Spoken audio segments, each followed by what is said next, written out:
Hello YouTube, my name's Marie, and if you've read the title, you will know that we are doing a list video today. I'm going to be talking about some of the K-dramas that have disappointed me. I want to talk about ones that I was excited for before watching, and that doesn't happen very often. Lots of times I just stumble across things and put them on and are happily surprised, but there is the few occasions where I actively anticipate a show. Shows right now that I was really anticipating was Vagabond. I've watched the first 2 episodes. And then the other one I'm really looking forward to right now is Melting Me Softly, starring one of my favorite Korean actors, and it will be his comeback role after being in the military, and I am so there. These are in no particular order. Let's just jump into my list. I think Boys Over Flowers. Now, I did not anticipate Boys Over Flowers. It was already released by the time that I got around to watching it.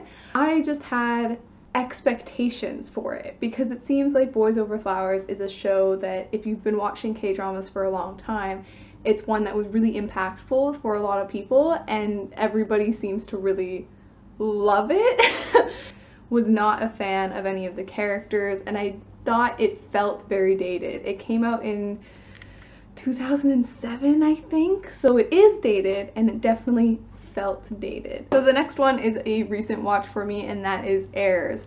Heirs is another one that came out several years ago, a show that's been crowned the title of like one of the most popular K-dramas of all time. Vicky broke me down. I have mentioned this before. I had no interest in watching it, and then it was just everywhere, and I'm like, fine, I'll watch it. I was really impressed at first by how good it was and how much I enjoyed it, especially all of the episodes where it's set in America. And then as the show goes on, I was then disappointed because I went in with zero expectations. I honestly thought it was going to be another Boys Over Flowers situation where I just wasn't the right audience, I guess, for it. And then I was pleasantly surprised. And then as the series continued, the flatness of the female lead became apparent. I then became even more disappointed, realizing that she really has no purpose. It just became more frustrating because it's like you had so much potential.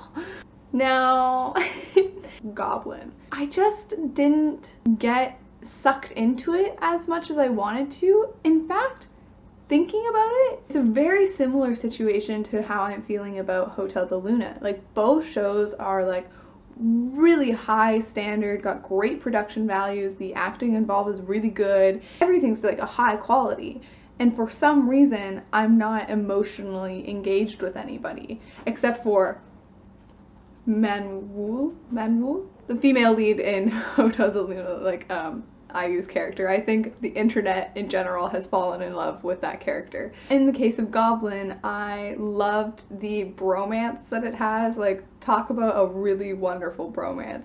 But where it really fell short for me was in the actual romance of the show. I think there was too much of an age gap, and then I could never really get invested in it. It left me underwhelmed, actually, and I didn't finish it. I think I'm on like episode...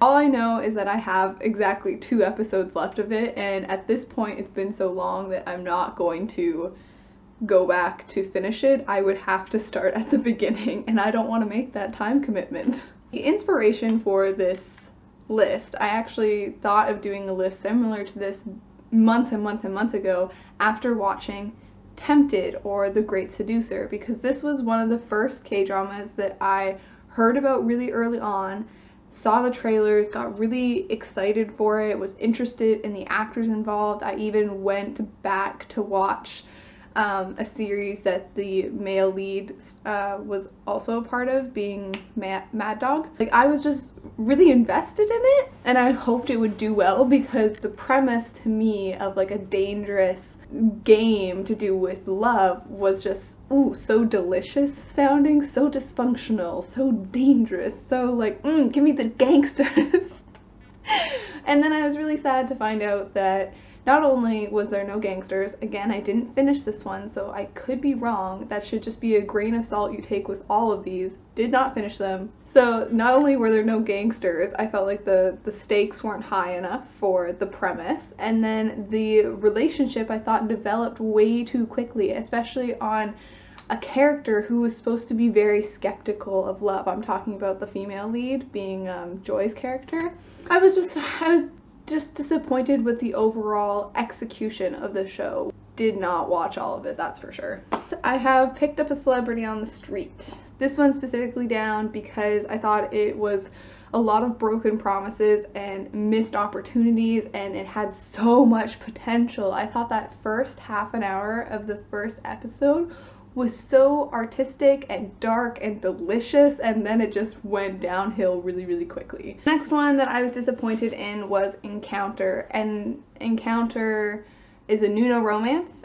Thinking about it, it's hard to put my finger on exactly what I didn't really love about Encounter, because I feel like on paper it has everything that I want, and then it just didn't have that spark. Lastly, Memories of the Alhambra. I thought this looked fantastic. Great visuals, and it was like shot overseas a lot with like a really interesting RPG gaming idea, and I was really like just excited to be there. And while being there, like, the show looks really good, is very enjoyable, I didn't like any of the characters, and if I don't like the characters, I'm not gonna stick around. So those are all the K-dramas that I wrote down. There are other shows that for sure I have been disappointed in, but they're not lasting effects on me. Like, these were definitely shows that I wanted more from and didn't get it. For instance, I could have wrote down Sky Castle. Sky Castle is another one that had huge hype around, great production values, well acted, blah blah blah, but for me I didn't latch on to any of the characters, and for that reason that could be a disappointment, but I just wasn't overall invested in it to begin with, so I wasn't disappointed really. Let me know down below what are a few of your watches that you were excited about for one reason or the other, and then the viewing experience let you down. I'm curious. Anyways, have a good day, have a good night, bye.